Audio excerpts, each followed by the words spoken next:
Setting up your meeting for Facebook Live. All right. And here we are with Jesse Brecht and myself. I'm Curtis Silbaugh here with My Credit Guy for another Wednesday webinar. And in this webinar today, we're going to talk about how exactly your credit ties into the lending process, more specifically when you're trying to get into a home.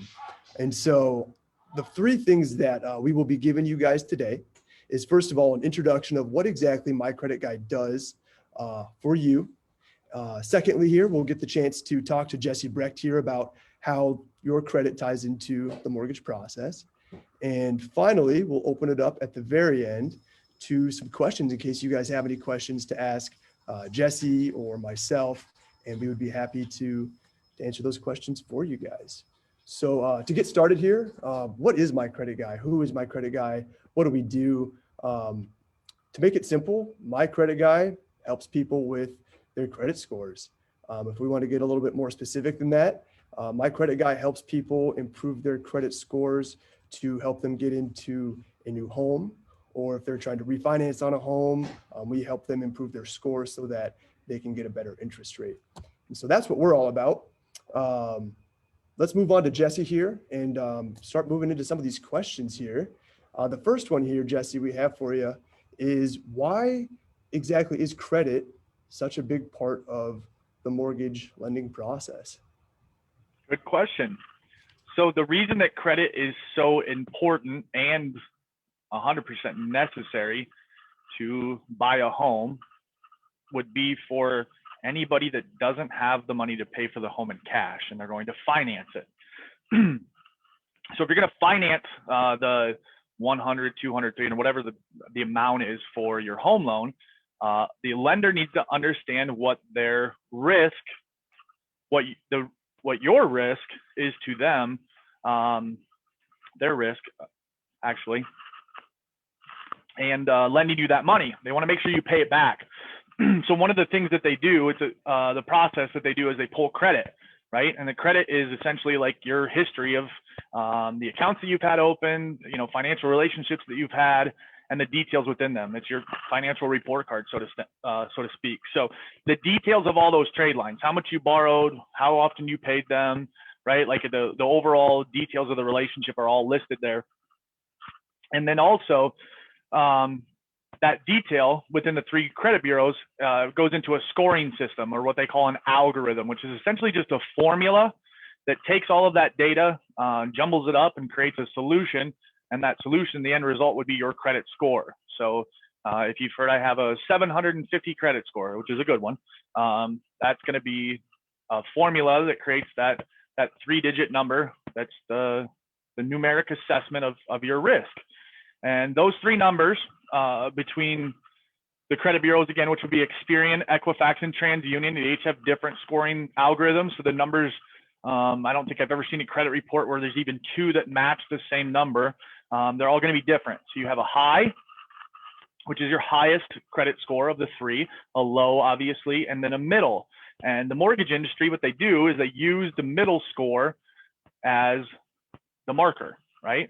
So there's kind of guidelines, base level guidelines on a specific credit score that you need in order to get approved for different types of loans. So it's good to have them, and it's good for them. Gotcha. So what you're saying is basically everybody has three credit scores. Those come from the three credit bureaus: Equifax, TransUnion, and Experian. And so with those three credit scores, the lenders use each of those three credit scores to determine your credit worthiness, essentially.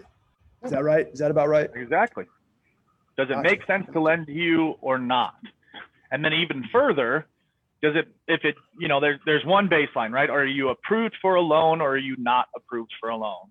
And then it also really gives some drivers as to what you're approved for, right? Like specifically, the better credit score that you have, the lower interest rate that you pay on the money that you borrow, whether that's a car or home loan, right? So if you have qualifying credit, they will sometimes, loan to you, but your risk is higher with a lower score.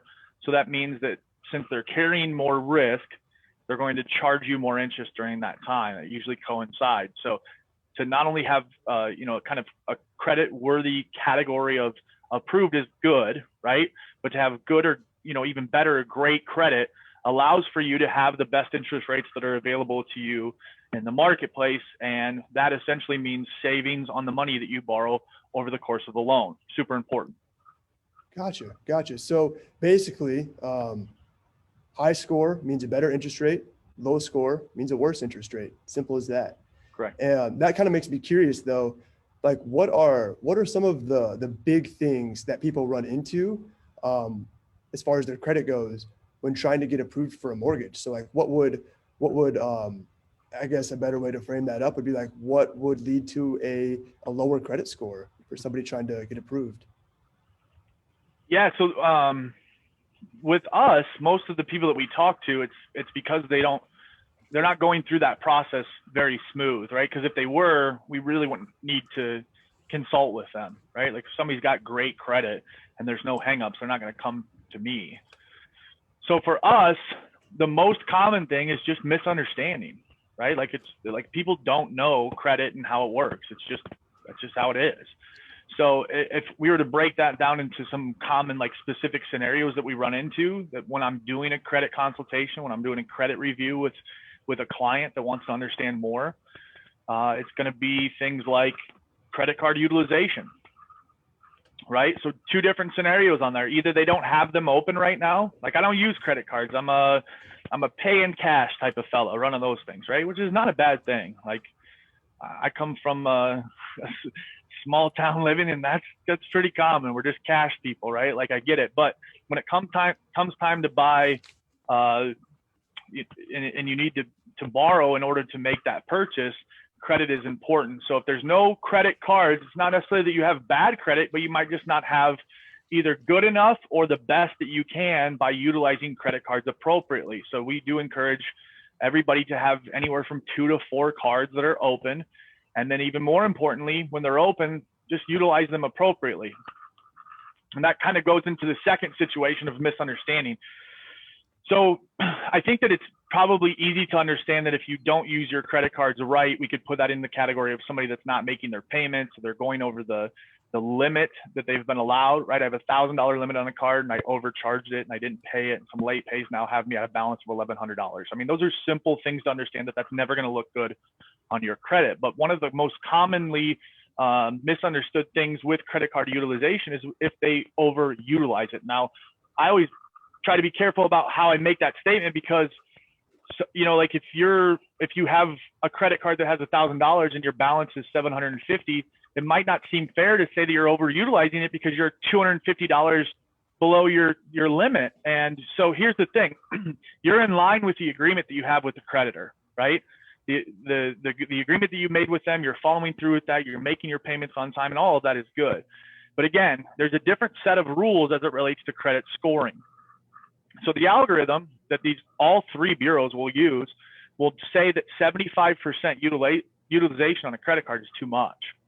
Okay, so that's another big misunderstanding, right? Like folks say, I've never missed a payment, I've never been even close to my limit, right? But I'm seeing, when I look at their credit report, we're 60 to 75% utilized on 3 or 4 cards, and I'm saying, hey, you've not done anything wrong in the way of how you're managing your money.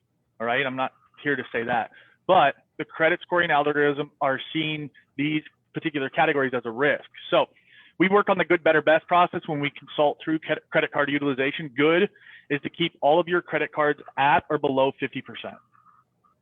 Now that's each individual card, and then it's a combination of those totals together, right?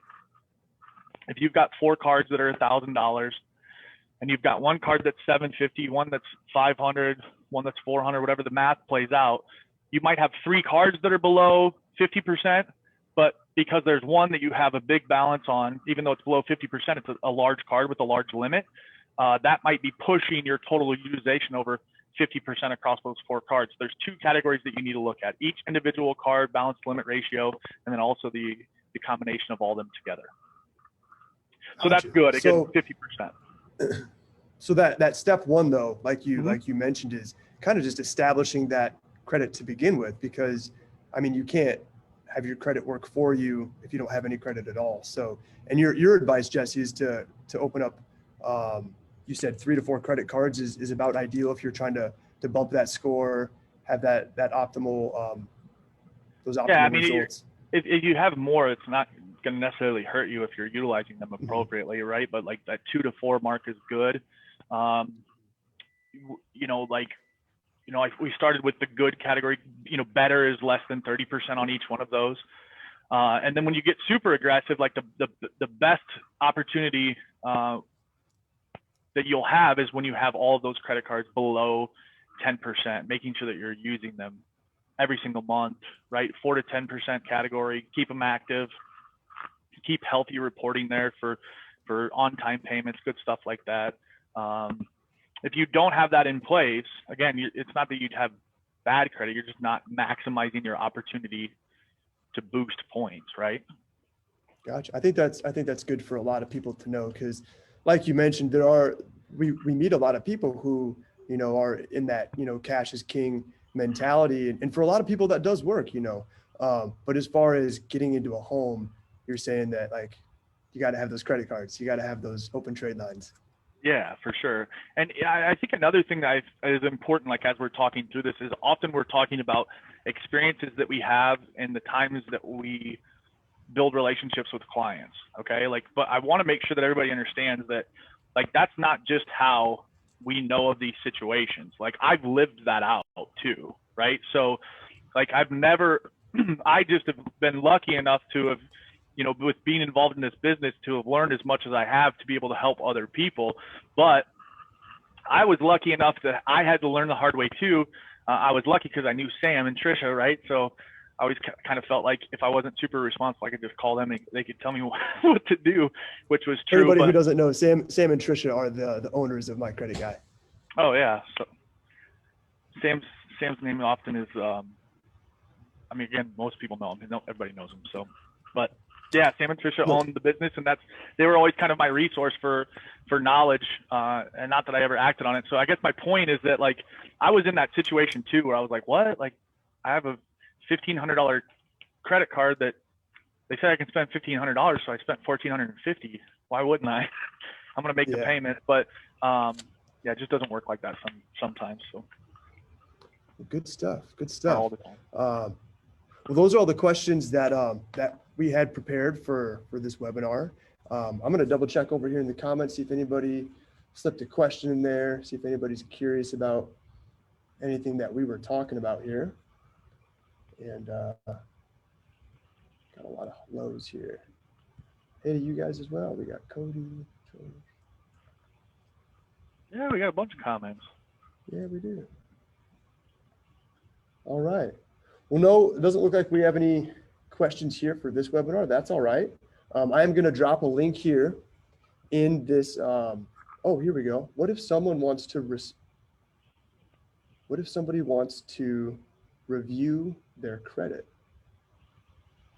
Jesse, what if somebody does want to review their credit? Like, what do they do? Like, if somebody wants to stay on top of, their score updates, I suppose.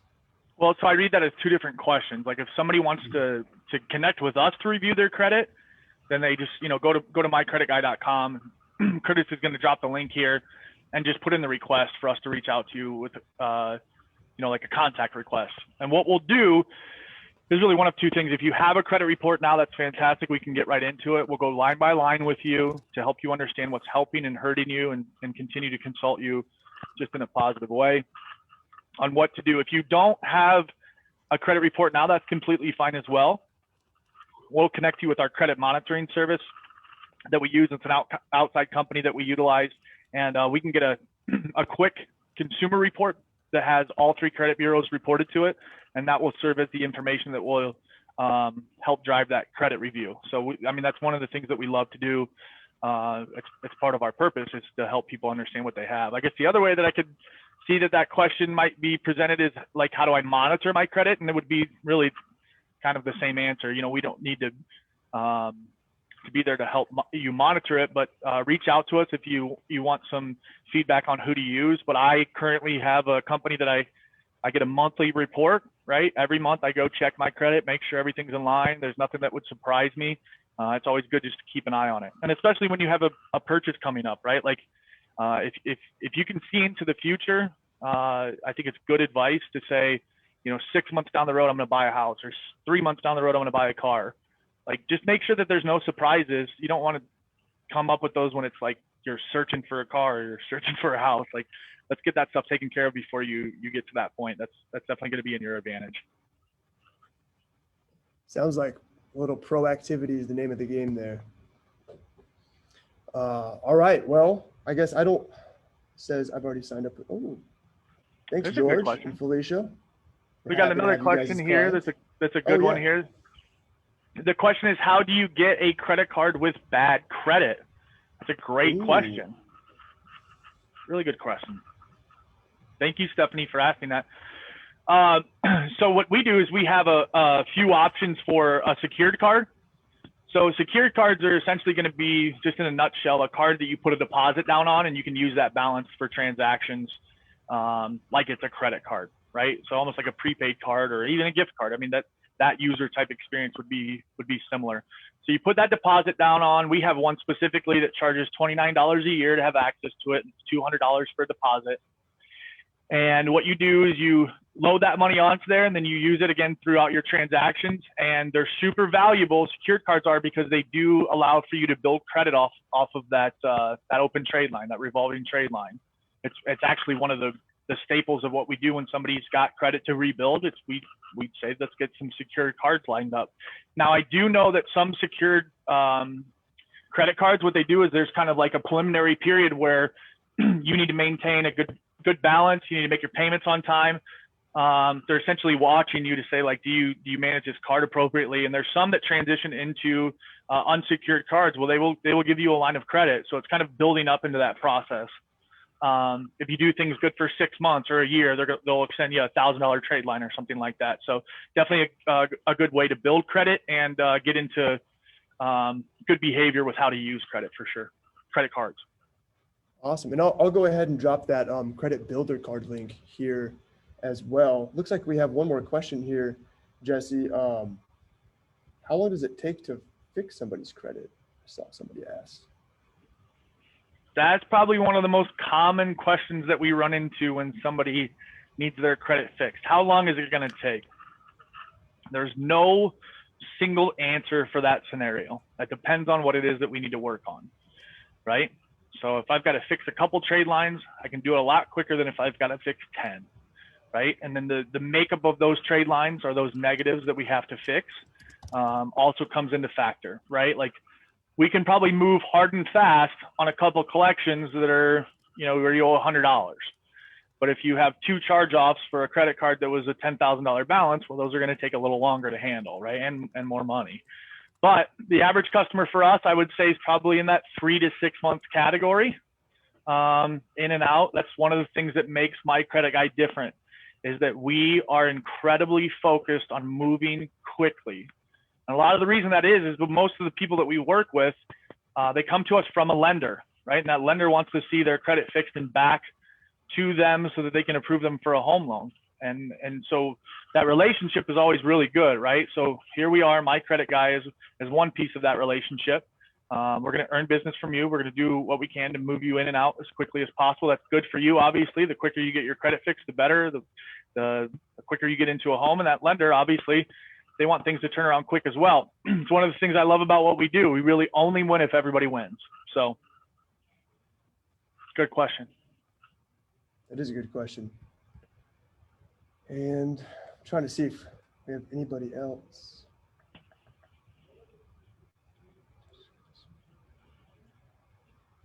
All right. Yeah, George, I just saw your note. I'm on that right now. Yeah. I'll respond to you, and I'll make sure somebody reaches out to you right away. Thank you for joining our live, for sure. Yeah, George, thank you for reaching out, for sure. Unless anybody else has any questions here in the next, we'll say 20 seconds or so.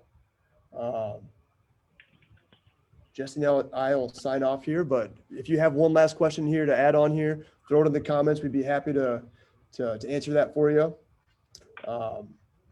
give you a couple more moments here to slide that in if you do have any remaining questions. And Yeah, and then if any questions come up after we're not live, like we'll still see them, and I can respond. We can respond or reach out to you. Yeah, if you want to get engaged, don't hesitate to do so. Definitely. Yep. Drop a comment here. Reach out to us on our website. Give us a call.